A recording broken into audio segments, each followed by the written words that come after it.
Welcome to Educate 24H channel. इस exercise में आज हम समुच्चय के प्रश्नों को सॉल्व करेंगे। पहला प्रश्न इस प्रकार से है जिसके अंतर्गत कुल 9 प्रश्न हैं और आपको इन 9 स्टेटमेंट में बताना है कि कौन सा समुच्चय है। अगर समुच्चय है तो उसका औचित्य भी देना है। पहला प्रश्न, जे अक्षर से प्रारंभ होने वाले वर्ष के सभी महीनों का संग्रह। तो जे अक्षर से कौन कौन माह हैं जो कि जे से प्रारंभ होते हैं, तो जवाब होगा, एक तो होगा जनवरी, जून और जुलाई। इसके अलावा ऐसा कोई भी माह नहीं है जो कि जे से प्रारंभ हो। अब बात करते हैं कि अगर क्या ये सेट है, तो हाँ ये सेट है, क्योंकि पर्सन टू पर्सन कोई भी कंट्राडिक्शन नहीं है, कोई भी विरोधाभास नहीं है। अर्थात ये जो एलिमेंट है एक वेल डिफाइंड है, अर्थात यह एक समुच्चय है। क्वेश्चन नंबर 2, भारत के 10 सबसे अधिक प्रतिभाशाली लेखकों का संग्रह।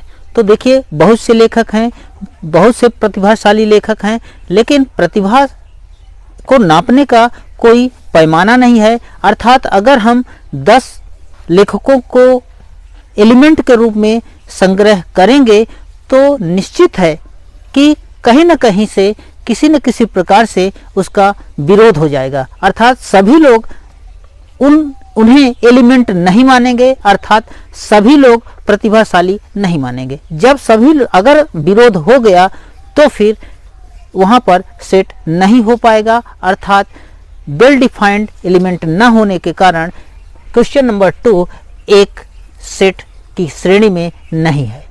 नंबर 3 को अगर देखें, विश्व के सभी सर्वश्रेष्ठ 11 बल्लेबाजों का संग्रह। यहाँ भी विरोधाभास है, क्योंकि कुछ बल्लेबाज ऐसे हैं कि आपके लिए सही हो सकते हैं, कुछ बल्लेबाज मेरे लिए सही हो सकते हैं, कुछ दूसरे के लिए सही हो सकते हैं। इस तरह से जो संग्रह होगा अच्छे बल्लेबाजों का वह वेल डिफाइंड सेट नहीं है। वेल डिफाइंड सेट न होने के कारण यह एक सेट नहीं हो पाएगा।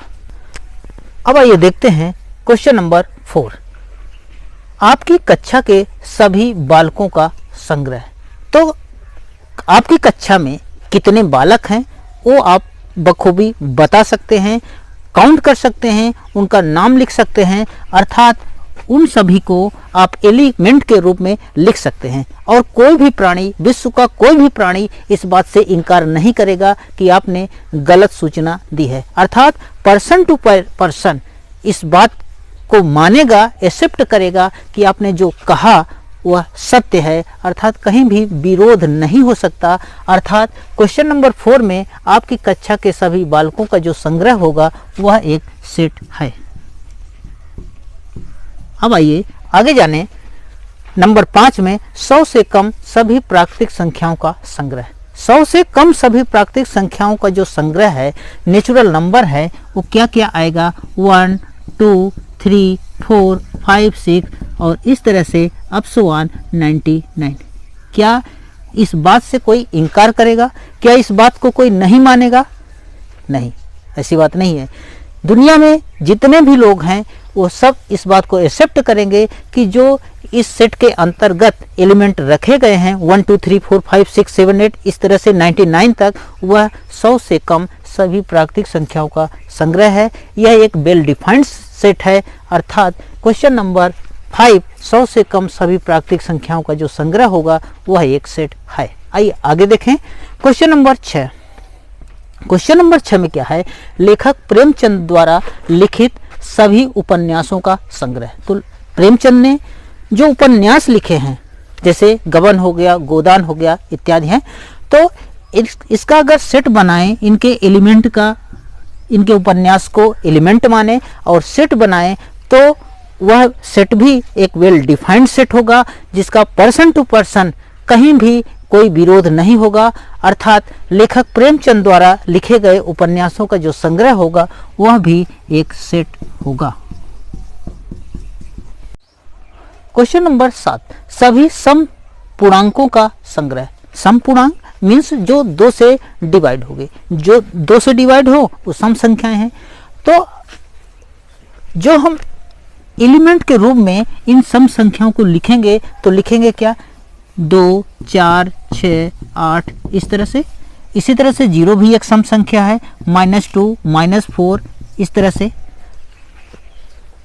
वास्तव में अगर देखें तो इसके सेट के अंतर्गत बहुत ढेर सारे इनफाइट एलिमेंट होंगे, लेकिन सेट बड़ा होने के बावजूद वेल डिफाइंड है, जिसका कोई कंट्राडिक्शन नहीं है। पर्सन टू पर्सन इस बात को एक्सेप्ट करेगा कि इसमें जो लिखी गई सूचनाएं हैं, दिए गए एलिमेंट हैं, वो बातें सत्य हैं। अर्थात जो सम संख्याओं का, सम पूर्णांकों का संग्रह होगा वह भी एक सेट होगा।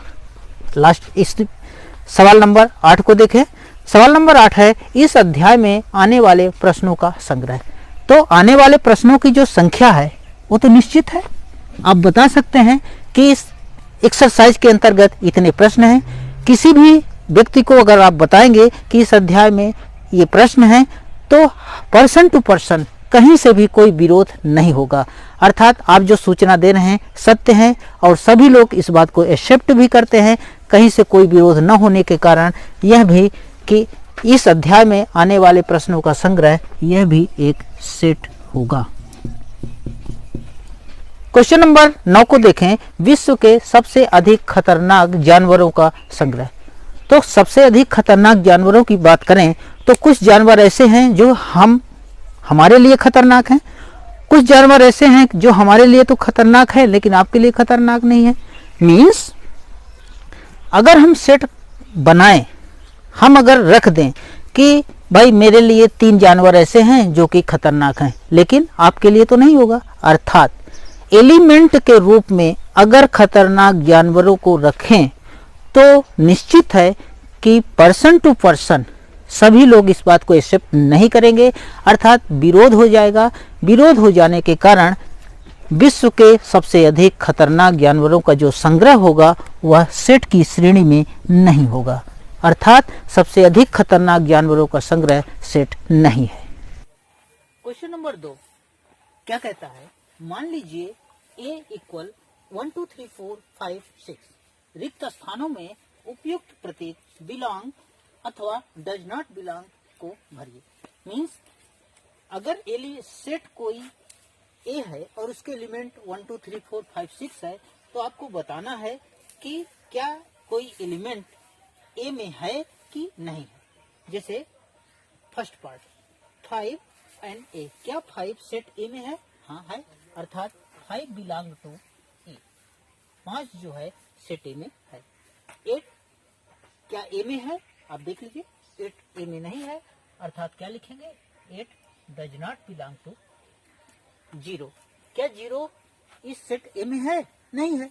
तो क्या लिखेंगे, 0 does not belong to A।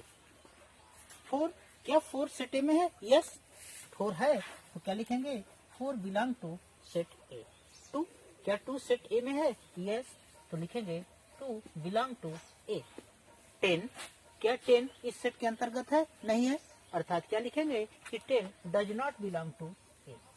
अर्थात 10 सेट A के अंतर्गत नहीं हुआ। क्वेश्चन नंबर 3 क्या कहता है, निम्नलिखित समुच्चय को रोस्टर के रूप में लिखे। अर्थात कुछ समुच्चय ऐसे हैं जिन्हें सेट बुल्डर फॉर्म के रूप में लिखा गया है, अब उन्हें रोस्टर के रूप में लिखना है। आइए जानते हैं। पहला सवाल, A = x such that x एक पूर्णांक है और x जो है -3 से बड़ा किंतु 7 से छोटा है। अर्थात -3 एंड 7 के बीच के सभी पूर्णांकों को हमें रोस्टर के रूप में लिखना है।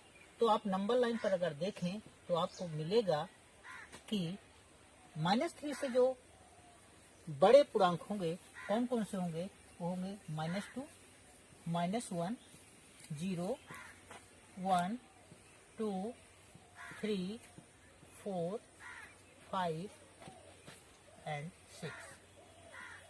अर्थात -2 से लेकर 6 तक के जो पूर्णांक होंगे वो इस प्रतिबंध को पूरा करते हैं। अर्थात -3 से तो बड़े होंगे किंतु 7 से छोटे होंगे। नेक्स्ट क्वेश्चन देखें। B = x such that x जो संख्या है 6 से कम है और एक प्राकृतिक संख्या है। अर्थात 6 से छोटी सभी प्राकृतिक संख्याओं को रोस्टर के रूप में रिप्रेजेंट करना है। तो 6 से छोटी प्राकृतिक संख्या अगर देखें तो प्राकृतिक संख्या तो 1 से शुरू होगी, 1, 2, 3, 4 एंड 5। हम 6 को नहीं ले सकते क्योंकि 6 से छोटी प्राकृतिक संख्या लिखनी है। आइए तीसरे पार्ट को देखें। सी एक्स सच दैट एक्स 2 अंकों की ऐसी प्राकृतिक संख्या है जिसके अंकों का योगफल 8 है। तो 2 अंकों की अगर प्राकृतिक संख्या की बात करें तो 10 हो सकती है, 11, 12, 13, 14, इस तरह से 99 तक। किंतु हम सभी 2 अंकों वाली संख्या को नहीं ले सकते। हम तो ऐसी 2 अंकों वाली प्राकृतिक संख्याओं को सिलेक्ट करेंगे जिनके अंकों का योगफल 8 हो जाए। अर्थात देखिएगा 17 जो है 2 अंकों की संख्या है और इसके जो अंकों का योगफल 1 + 7 कितना हो जाएगा, 8। 17 के बाद 26 के बाद 35 के बाद 44 के बाद 53 के बाद 62 के बाद 71 एंड 71 के बाद 80। इसके बाद अगर आप देखेंगे कोई भी 2 अंकों वाली ऐसी नेचुरल नंबर नहीं होगी जिनके अंकों का योगफल 8। अर्थात इस तरह से 17, 26, 35, 44, 53, 62, 71 और 80 ये सब 2 अंकों की संख्याएं। क्वेश्चन नंबर 3 का आइए चौथा पार्ट देखें। D = x such that x एक अभाज्य संख्या है जो कि 60 की भाजक है। अर्थात हमें ऐसी अभाज्य संख्याओं को बताना है जो कि पहली शर्त अभाज्य हो, दूसरी शर्त 60 को डिवाइड भी करे। तो अभाज्य में अगर देखें तो 2 60 को डिवाइड करेगी, यस। 3 60 को डिवाइड करेगी, यस। 3 के बाद अगली प्राइम नंबर अभाज्य संख्या 5 60 को डिवाइड करेगी, हाँ। अर्थात 60 को डिवाइड करने वाली अभाज्य संख्याएं जो हैं वो होंगी 2, 3 एंड 5। नेक्स्ट क्वेश्चन, 5वां पार्ट। ट्रिग्नोमेट्री शब्द के सभी अक्षरों का समुच्चय बनाना है। तो ट्रिग्नोमेट्री के अक्षरों को लेकर अगर हम समुच्चय बनाएं, रोस्टर के रूप में लिखें तो क्या लिखेंगे, टी ले लीजिए, R, I, G, O, N, O again नहीं लेंगे क्योंकि रिपीटेशन अलाउ नहीं है, M, E, टी अगेन नहीं लेंगे, आर भी आ चुका है, नहीं लेंगे, एंड वाई। और इस तरह से ये ध्यान रखेंगे कि सभी अक्षरों को लेना है और उन्हें लेकर के कॉमा लगा देना है और रिपीट नहीं होना है। इस तरह से ट्रिग्नोमेट्री शब्द के सभी अक्षरों का ये समुच्चय रहा। लास्ट सवाल है, क्वेश्चन नंबर 3 का लास्ट सवाल। बेटर शब्द के सभी अक्षरों का समुच्चय। बेटर शब्द के सभी अक्षरों का अगर हम समुच्चय बनाएं तो बी, ई, फिर आया टी, अगेन टी आया, टी को रिपीट नहीं करना है, फिर ई आया, ई को भी रिपीट नहीं करना है, और लास्ट में आया आर। और इस तरह से बेटर शब्द के अक्षरों को लेकर एक रोस्टर के रूप में सेट तैयार हो गया। क्वेश्चन नंबर 4, निम्नलिखित समुच्चयों को समुच्चय निर्माण के रूप में व्यक्त कीजिए। मीन्स कुछ समुच्चय हैं जो कि रोस्टर के रूप में लिखे गए हैं। जैसे मान लेते हैं कि सेट ए है और रोस्टर के रूप में लिखा है, इसे समुच्चय के रूप में लिखना है। तो यहाँ पर आप देखकर क्या पा रहे हैं कि 3, 6, 9, 12 एक सीक्वेंस मिल रहा है, 3 के मल्टीपल मिल रहे हैं। मीन्स जितने भी एलिमेंट है सब के सब 3 के मल्टीपल है। अर्थात क्या लिखेंगे कि A = X such that X = x किस प्रकार से है 3n, अर्थात 3 के मल्टीपल है, जहां n एक प्राकृतिक संख्या है, n एक प्राकृतिक संख्या है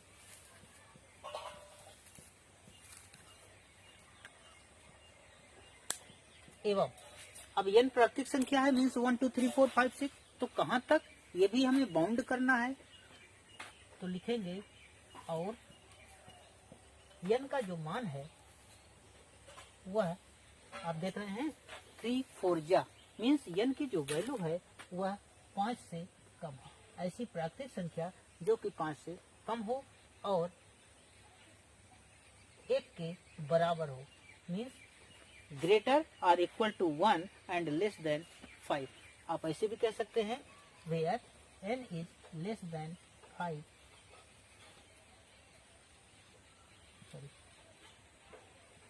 लेस और इक्वल टू 4 एंड ग्रेटर और इक्वल टू 1। तो इस तरह से पहला सवाल हुआ रोस्टर से सेट बुल्डर फार्मूला। दूसरा सवाल 2 4 8 16 एंड 32। यहाँ पर आप क्या देख रहे हैं कि 2 की पावर 1, 2 की पावर 2, 2 की पावर 3, 2 की पावर 4, 2 की पावर 5। तो अगर इसे हम सेट कहें तो क्या लिखेंगे a equal x such that x equal 2 की पावर n, जहां n एक प्राकृतिक संख्या है, जहां n एक प्राकृतिक संख्या है और n की जो वैल्यू है वह कहां से कहां तक है, वह 1 से लेकर के 5 तक है मीन्स एवं लिखेंगे n इज लेस और इक्वल टू 5 एंड ग्रेटर और इक्वल टू 1। और इस तरह से रोस्टर से हमने सेट बुल्डर फार्म में कंप्लीट किया। क्वेश्चन नंबर 4 का थर्ड पार्ट 5 25 125 625। तो आप क्या देख रहे हैं कि अगर आप रोस्टर के रूप में लिखेंगे और इसे सेट ए मानेंगे तो x सच दैट x हमारा कैसा है, आप देखें 5 की पावर 1, 5 की पावर 2, 5 की पावर 3, 5 की पावर 4 मीन्स x की जो वैल्यू है 5 की पावर n के रूप में है, जहां n एक प्राकृतिक संख्या है, प्राकृतिक संख्या है एवं अब n प्राकृतिक संख्या है तो कहां से कहां तक है, वह है n का जो मान है 1 से लेकर 4 तक है मीन्स n इज लेस और इक्वल टू 4 एंड ग्रेटर और इक्वल टू 1। इस तरह से रोस्टर के रूप में हमने रिप्रेजेंट किया। आइए फोर्थ पार्ट को देखें 2 4 6 8। ये क्या है, this all elements are multiple of 2। 2 के सब मल्टीपल हैं मीन्स अगर हम इसे सेट ए माने तो क्या लिखेंगे x सच दैट x कैसा है हमारा x इक्वल टू n, जहां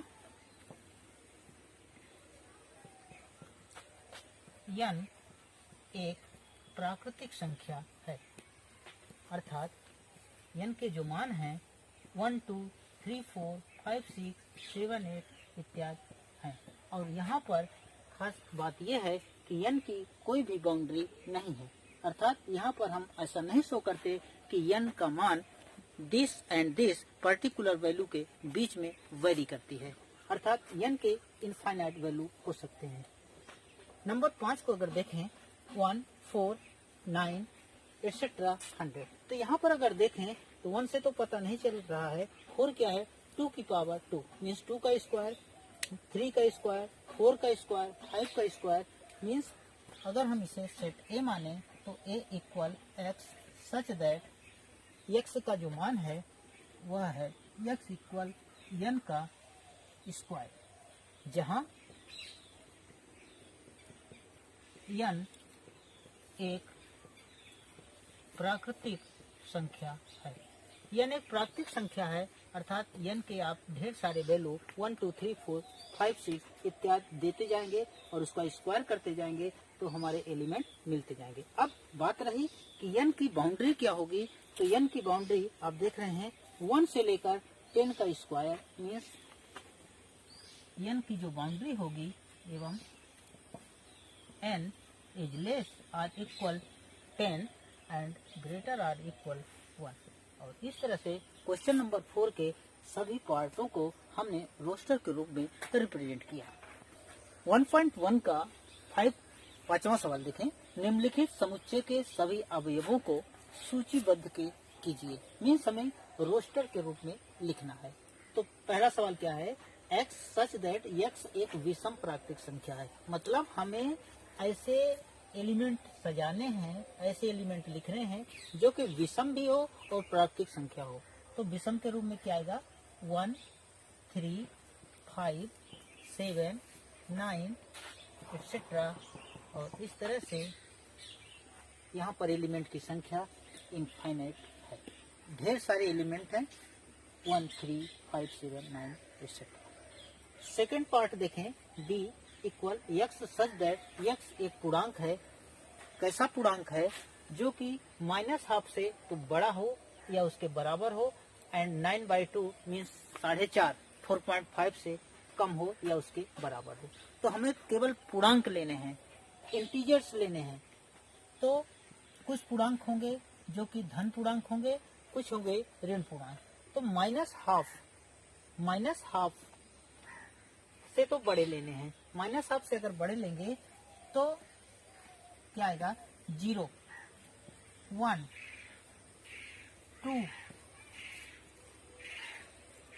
एंड 3 एंड 4, क्योंकि 9/2 का मतलब 4.5 से कम हो। तो इस तरह से 0, 1, 2, 3 एंड 4 हुआ।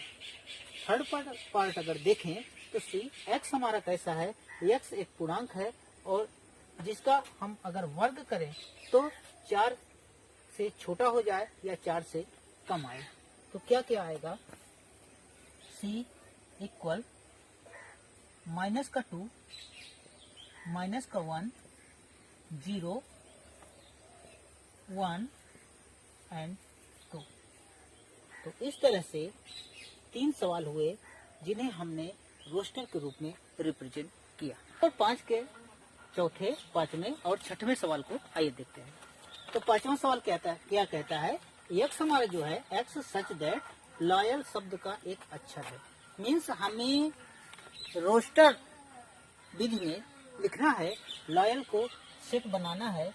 कैसे, d इक्वल क्या लिखेंगे, l, l के बाद क्या लिखेंगे, o के बाद क्या लेंगे, y के बाद क्या आया, a, और a के बाद क्या आया, अगेन आया l। लेकिन अगर आप अगेन l को लिखेंगे तो रिपीटेशन हो जाएगा, रिपीटेशन अलाउ नहीं है। अर्थात अगर हम रोस्टर के रूप में लिखेंगे, सूचीबद्ध के रूप में लिखेंगे तो लिखेंगे l, o, y and a। आइए 5वें पार्ट को करते हैं। ई एक सेट है जिसका एलिमेंट x है। अब x कैसा है, x सच दैट x वर्ष का एक ऐसा महीना है जिसमें 31 दिन नहीं होते। अब 31 दिन किस किस में नहीं होते, तो आप देखेंगे कि कुछ माह तो 28 दिन का है, 29 दिन का है, कुछ 31 दिन के हैं और कुछ 31 दिन से कम है। तो हमें ऐसे को सूचीबद्ध करना है जिसमें 31 दिन नहीं होते। तो उसके अंतर्गत कौन कौन आ जाएगा, एक आएगा फरवरी, अप्रैल, जून, सितंबर एंड नवंबर। फरवरी,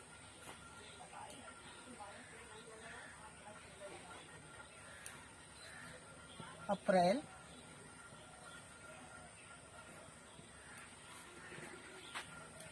जून,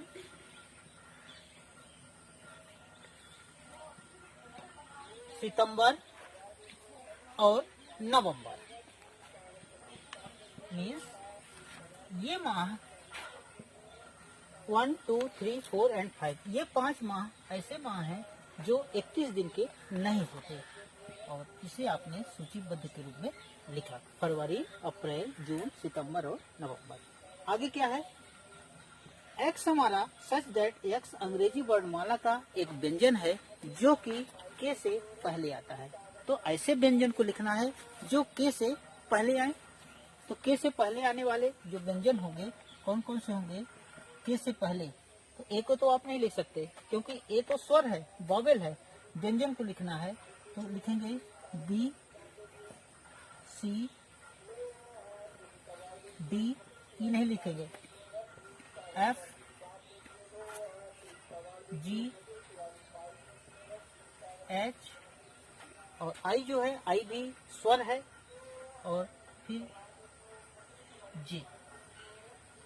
इस तरह से B C D F G H और जे ऐसे व्यंजन है जो कि के से पहले आते हैं। इस तरह से अपना 5वां सवाल पूरा हुआ।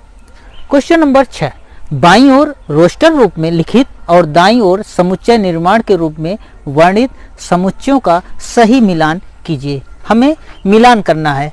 ये 4 फॉर्म जो हैं सेट के रोस्टर के रूप में लिखित हैं और ये 4 फॉर्म सेट बुल्डर फॉर्म के रूप में लिखित है। कौन किससे सही मैच करता है उसे हम एरो के माध्यम से मिलाएंगे। तो पहला अगर देखें 1 2 3 एंड 6, 1 2 3 6 क्या हैं, कैसे एलिमेंट हैं?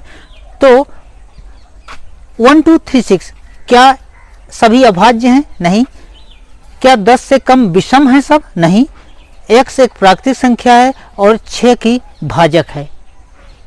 1 भी भाजक है 6 की, 2 भी भाजक है, 3 भी और 6 भी। मीन्स जो पहला पार्ट है वह सी से सही सटीक मिलेगा। आइए दूसरे की बात करें। 2 एंड 3, 2 एंड 3 x एक अभाज्य है एवं 6 की भाजक है। मीन्स 2 भी अभाज्य है, 3 भी अभाज्य है और इसके साथ साथ 2 और 3 दोनों के दोनों 6 की भाजक भी हैं, अर्थात 6 को विभाजित करते हैं। अर्थात जो दूसरा पार्ट है वह ऑप्शन ए से सही सटीक मिलेगा। तीसरे पार्ट को देखें, MATHEICS, यह सेट है। किसका सेट है? रोस्टर के रूप में लिखा हुआ सेट है जो कि मैथमेटिक्स शब्द के अक्षरों का एक समुच्चय है। अर्थात तीसरे का जो सही मिलान होगा वह डी से होगा। अब बचा चौथा पार्ट 1 3 5 7 एंड 9। तो 10 से कम, 10 से छोटी सभी ये विषम प्राकृतिक संख्याएं हैं। अर्थात चौथे का जो सही मिलान होगा वह ऑप्शन बी से होगा। और इसके साथ साथ एक्सरसाइज 1.1 के सभी सवाल पूरे होते हैं।